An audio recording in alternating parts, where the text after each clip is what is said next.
Hello guys, and welcome back to my channel, or if you're new, hello and welcome. My name is Megan. Today's video is going to focus on my top 5 tips for people who are looking to start their fitness journey in 2023. I know that in the new year, a lot of people like to reevaluate their goals, and a lot of people decide that they want to start their fitness journey, and that makes me so happy and so excited. And so I just wanted to sit down and film a video for you guys to kind of encompass everything that I would recommend to people who are looking to start their journey, my top tips that I would give you, would give the clients that I have, and also the tips that I wish I could have given myself when I was first starting my journey. So let's just get into it. I wrote them on a little notepad because I just was thinking and brainstorming some things. If you guys ever feel like you need extra help, extra support, feel free to reach out to me on my Instagram. And I also have a coaching business now. So if you guys just feel like you need a little bit of extra support, that's totally understandable. And you guys can reach out to me on there, and I do personalized programs as well as one-on-one coaching. Let's get into my top tip.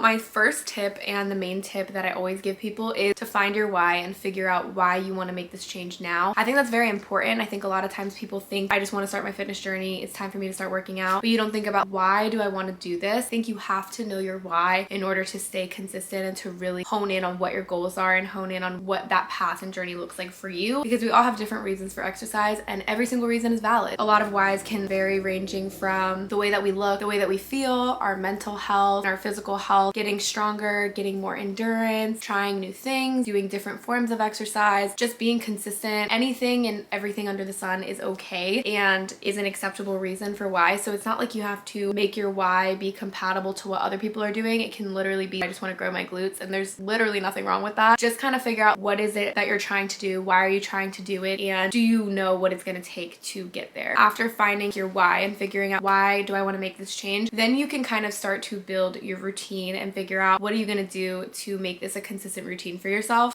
My tip number 2 is to create a realistic routine catered to your life and goals. I can't stress this enough. Don't just go online and find someone who you like their body, you like their work ethic, and aimlessly and blindlessly follow what they're doing and expect that it's going to perfectly cater to your life, your lifestyle, and help you reach your goals, because that's just not the case. You see someone's week of workout routine, or you see somebody who says they're split and think that you have to copy it, or think that you have to do legs 3 times a week. Like, you can do it once a week and you can be totally fine. It's really up to you, and you have to find, one, what's catered to your goals most, and 2, what is catered to your lifestyle most, because I think that is where a lot of people fall short, is they want to try to make a routine that just isn't realistic for them, and then when they're not able to stick with it and stay consistent with it, they beat themselves up over it. But it's not your fault. You just didn't set yourself up for success. It's okay if that routine needs to change as your life changes. I think that's a big thing, is fitness is supposed to be long-term. So yeah, you're starting your journey for 2023, but it's supposed to last you past 2023, and that means it's supposed to change and evolve with you and your experience level, your job, your life, your family, whatever it may be. So it's okay if what your journey looks like at the beginning of the year isn't how it looks at the end. Things aren't always going to be linear, and that's okay. Just making a routine that is really catered to you, your life, and your schedule is what you're going to see the most success in. Because I always tell people, why do you expect to be successful if you don't set yourself up for it? For example, if you guys are going into the new year and you haven't worked out consistently, don't expect things to just naturally come in 2023. It's going to take time. It's going to be gradual. And one of the biggest tips that I like to give is, if you're working out 0 times a week right now, to 1 to 3 days. Don't expect yourself to immediately be able to work out 5 to 7 days a week. It's just not practical, and it's not sustainable, and your body is going to be like, what the heck? It's okay to start slow and only work out a few times a week and slowly build that base to get you into the gym. That leads me to my next thing that kind of falls under this umbrella in regards of making a routine that's right for you, is it's okay if you need to start at home. It's okay if you need to start smaller. It's okay if you're not ready to step into the weight rooms or use the barbells yet. Start at whatever pace and go at whatever pace feels right for you and where you're at. And what I mean by this is, let's say a goal of yours is to get to a barbell squat. You don't have to just run to the barbell and start squatting. It's probably not practical, and it's probably really scary. You can start by doing a body weight squat, then moving into a weighted squat with a dumbbell, moving into squats with a easy bar, and then going to the barbell, and then adding weight. So it's a progression, it's a process, and stop trying to rush to get to that point just because you feel like you have to be doing it. It's okay to be a beginner. Everyone is, and there's absolutely no shame in taking it slow and kind of getting yourself comfortable with the gym environment, with the movements, things like that.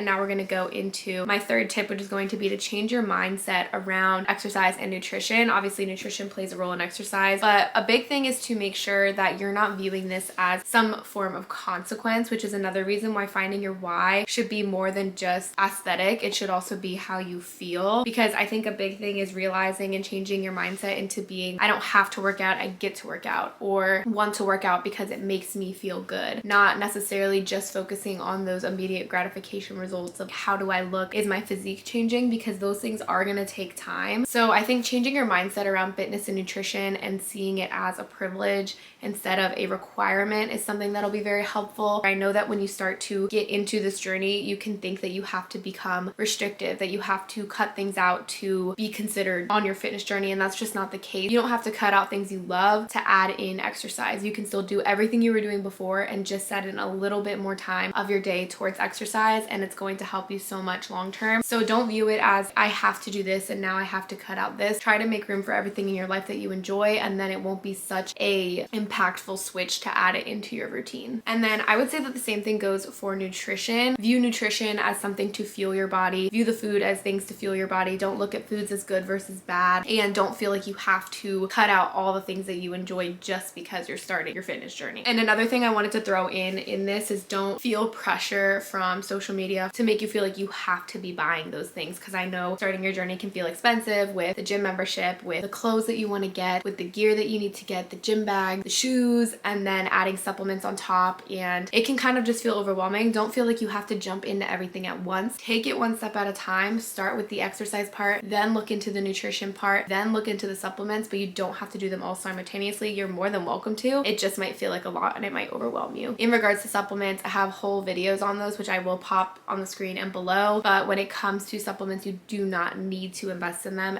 Tip number 4 is that consistency and showing up is always going to be greater than not showing up. And obviously that seems obvious, but I think sometimes we get into parts of our journeys where we start to slack, we fall off, we don't go to the gym as much. Maybe you get injured, maybe you have to take some time off for personal reasons, maybe school or life, or your career is getting difficult, whatever it may be. If you have to take time off, that's okay. It's all about making intention and plans to get back into it as opposed to just completely quitting. I think that's a big thing, is a lot of people quit because they think they've taken too much time off, they've lost all their progress, when that's not the case and that's not how it works. Think in abundance, not in lack. So think of the things that you have been doing, not in the things that you haven't been doing. And I think that'll be super helpful in seeing the positive in your journey, because you're not always going to be on your A game, showing up for every session, and that's okay. It's more about what you are doing versus what you're not. So trying to show up as much as you can and be as consistent as you can, but also not beating yourself up if you're not being consistent, because that's part of life. Fitness is not the short term, it's the long term, and you're gonna miss days naturally. You're gonna take vacations, you're gonna fall off a little bit. It's more about, do I know how to get myself back on track? That's gonna be the most important.